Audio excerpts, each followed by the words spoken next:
Hey ho. Oh, what up, man? How we doing?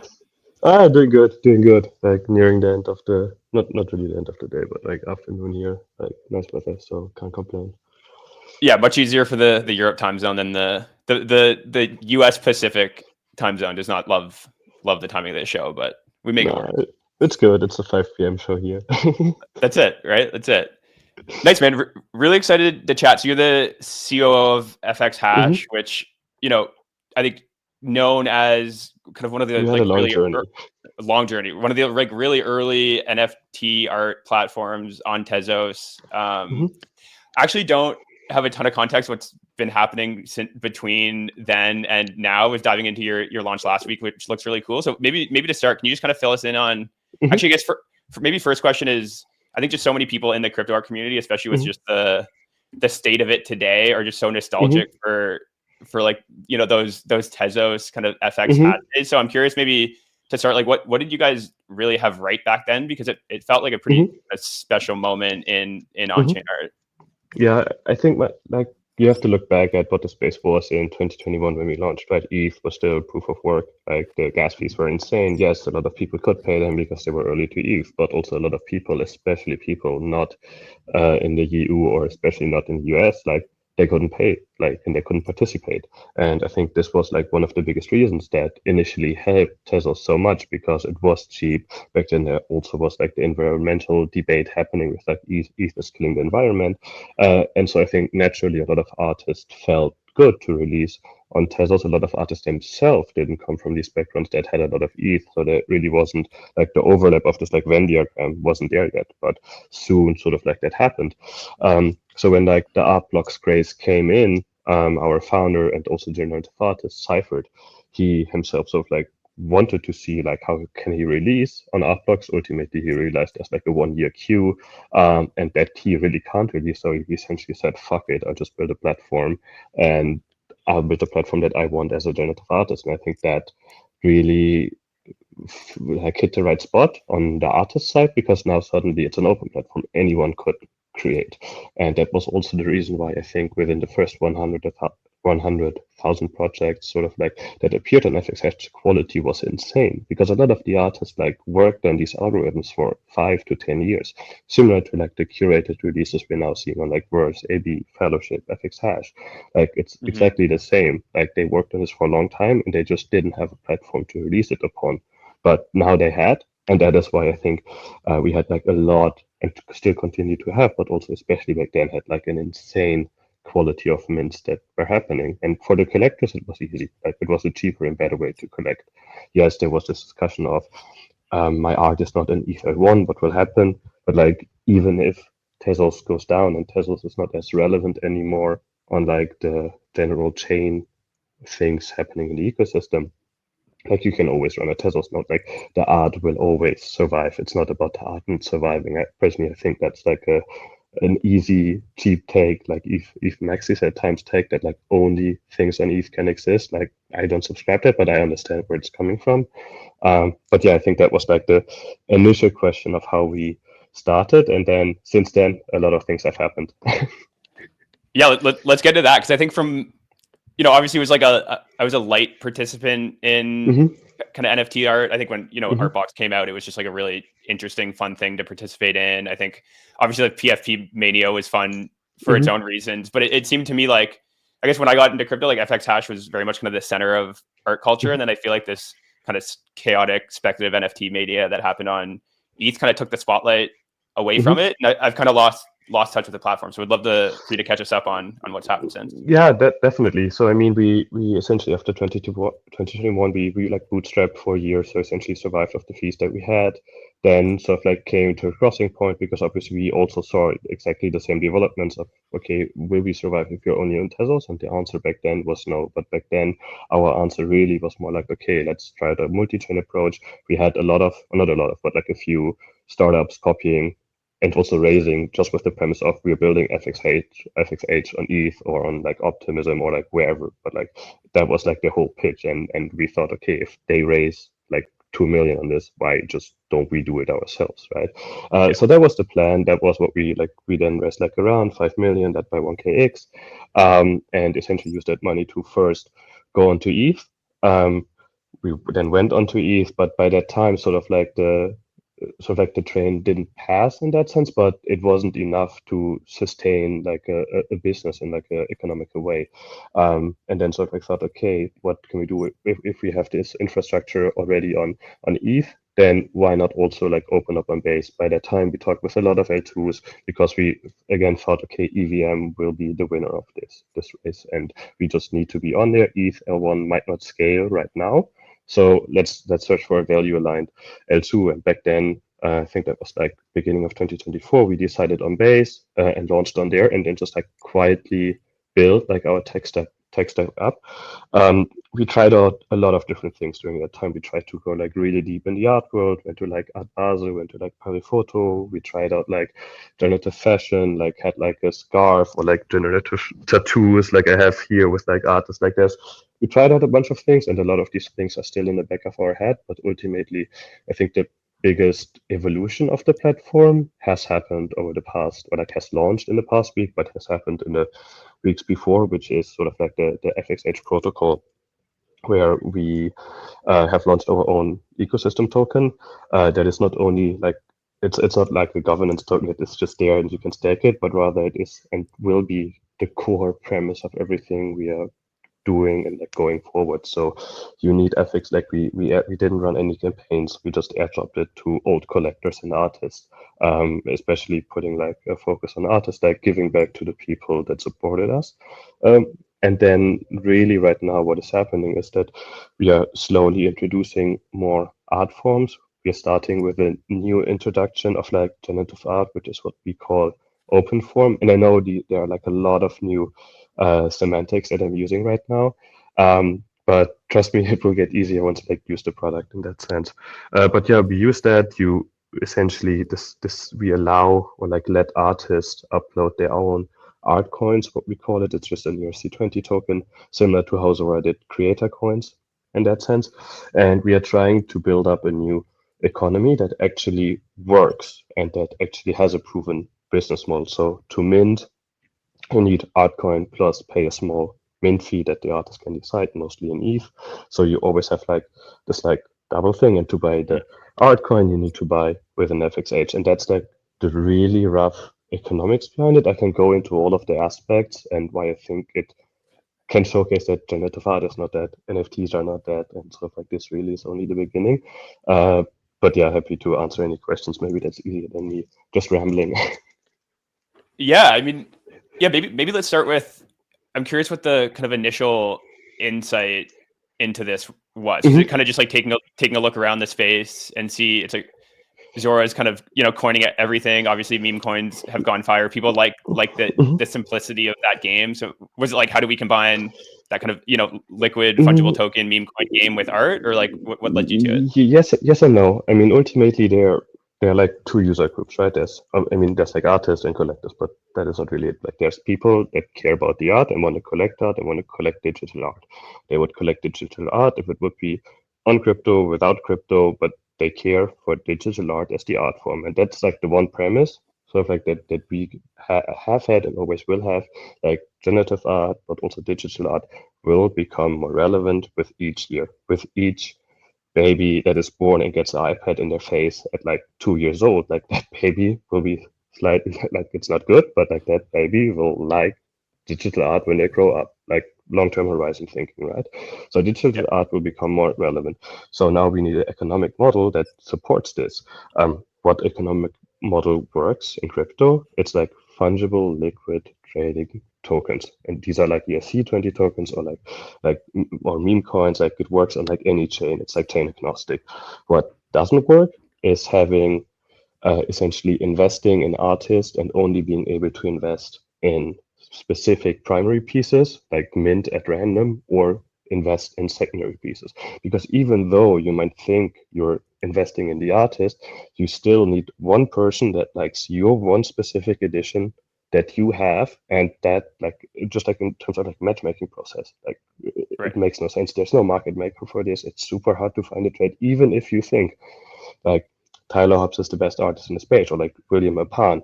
Like if you have to buy like a specific cyclone, anti-cyclone, heck, it will be hard for you to sell it. But imagine if you just have $Mapan or $Cypher or $Hops, like it is so much easier for a participant to like engage, trade, and speculate with it. And then also you have like these or benefits that you can also just use your altcoin as your allow list for future drops. You can say, okay, my artwork costs X amount of money, X amount of altcoin, plus an ETH fee. And that I think really is the truly genius flywheel that we have built that not a lot of people have realized yet. With each mint that happens, like token supply gets decreased. So if you have an artist and you're continuing to release works, then over time, like there's less supply, the demand is same or potentially increases because people realize that you're a good artist. What happens is like simple econ 101. At some point there will be a supply crunch. And at some point the token has to or will go up over time because demand is the same, supply gets less.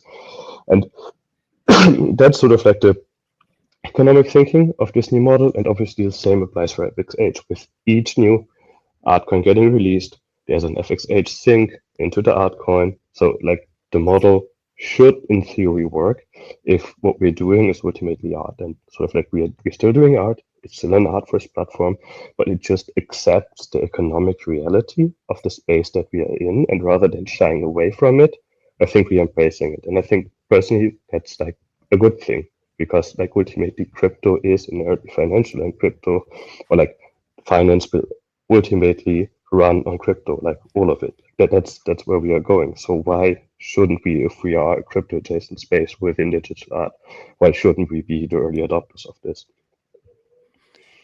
For sure. So maybe just to make sure I understand the mechanism properly. So an artist, they release an art coin alongside a piece of generative art. If I can buy that art coin to get kind of broad exposure to that piece of art, and then if I want to, I can use that coin to actually mint a new piece, re-roll if I want to. I think I saw there's mention of like some evolution. So exactly. I guess, that's like the open form aspect of it. Okay. But like overall, like we will expand the FXH protocol to all forms of digital art. So it can be AI work, one-of-ones, editions. So I like the concept will always be the same. It's like you have to pay for specific artist's work, you pay an art coin plus ETH, so that the artist, because ultimately the artist is not receiving the art coin, but it's just blocked away, and that is sort of like what creates this like supply decrease. But the artist still needs to get paid.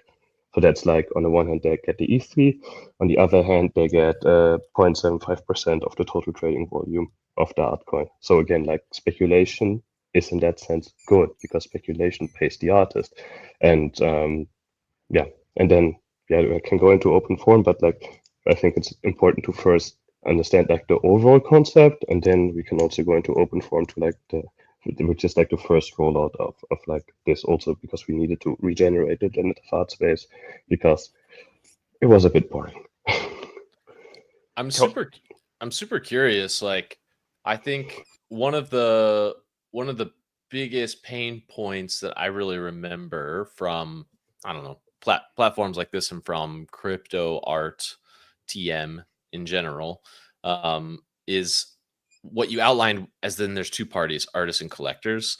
But that's always felt a bit like a myth to me. Like as an artist, like I was really happy to like buy other people's artworks and participate in whatever, buying PFPs and flipping them or just along the whole way. And so I'm really curious, like on the platform, maybe in the past year, is the collector class real? Is the artist class real? Or like how are people participating on FXHash these days?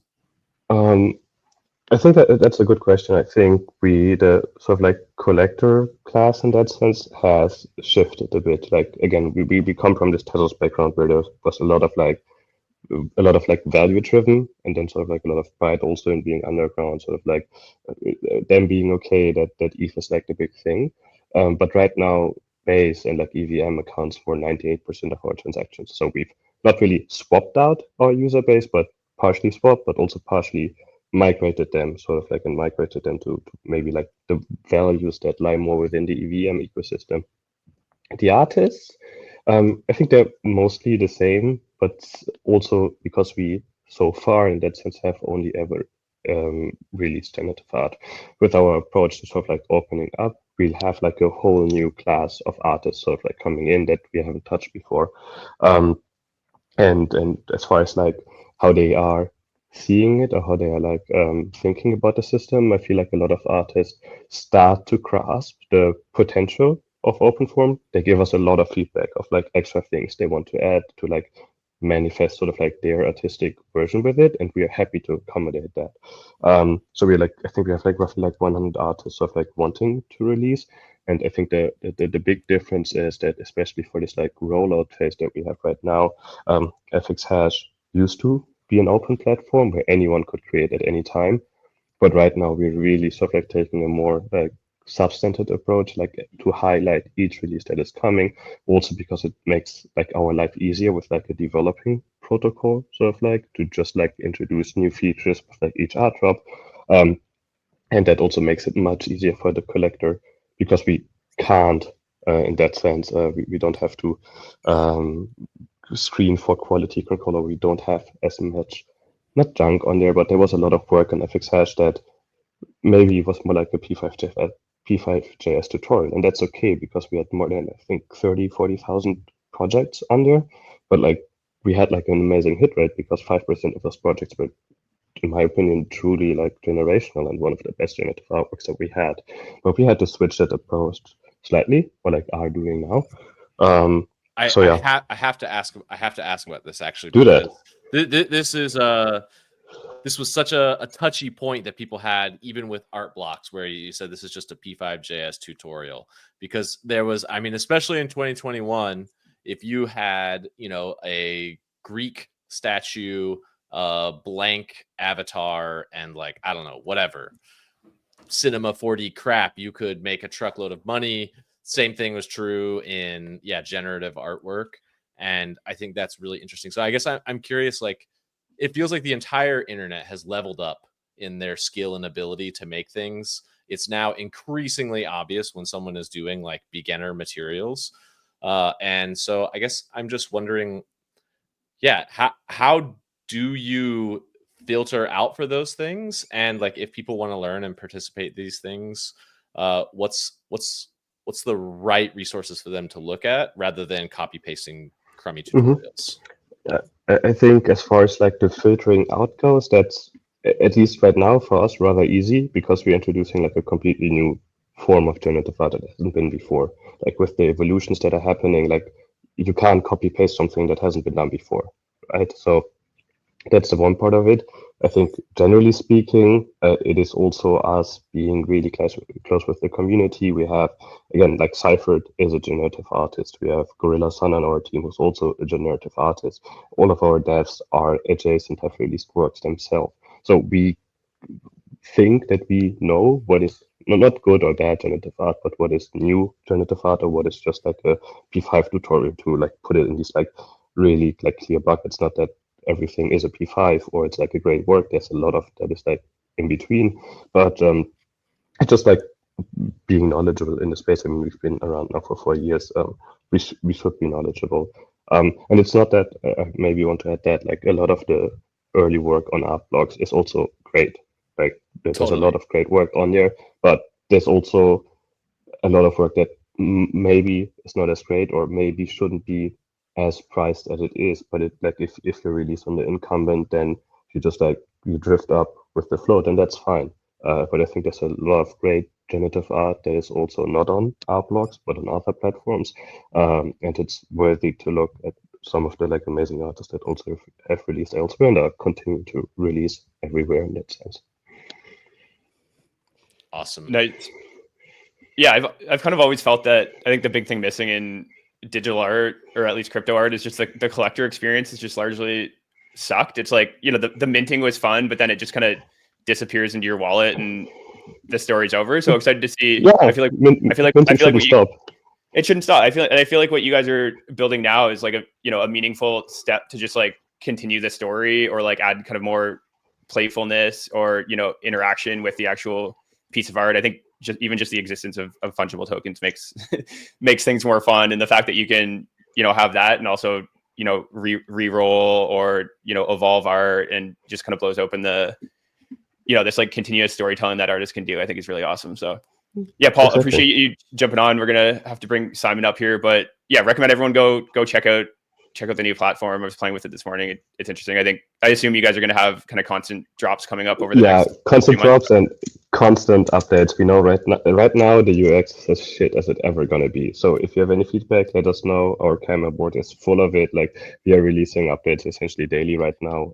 But it's great to see you get so much feedback. And honestly, it's fun. Tomorrow we'll have a great new drop with Galo, who has released on like art blocks on FXHash, like on Verse with Unit London. I think it's a great aspect of like the evolution sort of like. So yeah, have try it out, have fun minting, and we're here to help you in that sense. Amazing. All right, Paul, we'll get you back on in a few months to check in on how things are going. Appreciate you Definitely. jumping on. Bye bye. Thank you. Much. Peace, Ciao. man.